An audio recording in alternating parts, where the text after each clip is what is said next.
இன்றைய வசனம். அவர்களுடைய கண்ணீர் யாவையும் தேவன் துடைப்பார். இனி மரணமுமில்லை, துக்கமுமில்லை, அலறுதலுமில்லை, வருத்தமுமில்லை, முந்தினவைகள் ஒழிந்து போயின என்று விளம்பினது. வெளிப்படுத்தின விசேஷம் 21ஆம் அதிகாரம் 4ஆம் வசனம். சிறியானவள் தன் கர்ப்பத்தின் பாலகனை மறந்தாலும் நான் உன்னை மறப்பதில்லை. சிறியானவள் தன் கர்ப்பத்தின் பிள்ளைக்கு இறங்காமல் தன் பாலகனை மறப்பாளோ? அவர்கள் மறந்தாலும் நான் உன்னை மறப்பதில்லை.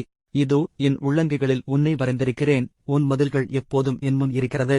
ஏசாயா 49ஆம் அதிகாரம் 15 மற்றும் 16 வசனங்கள். தகப்பன் தன் பிள்ளைகளுக்கு இறங்குகிறது போல கர்த்தர் தமக்கு பயந்தவர்களுக்கு இறங்குகிறார். சங்கீதம் 103:13 வசனம். அதிகாரம்.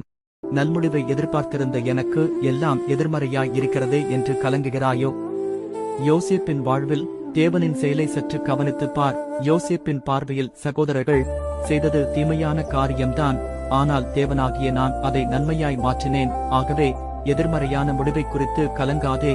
நீ எதிர்பார்த்ததை விட மிகவும் சிறப்பானதை நான் உனக்கு ஆயத்தம் செய்திருப்பதை நீ காண்பாய். வேதத்தில் இவ்வாறாக சொல்கிறது. தேவனுடைய செயலை கவனித்துப் பார். பிரசங்கி அதிகாரம் 7 வசனம் 13. தீங்கின் காலத்திலும் நெருக்கத்தின் காலத்திலும் உனக்காக நான் சத்துருவுக்கு எதிர்ப்பட்டு உனக்குச் சகாயம் செய்வேன் என்று மெய்யாகவே சொல்லுகிறேன்.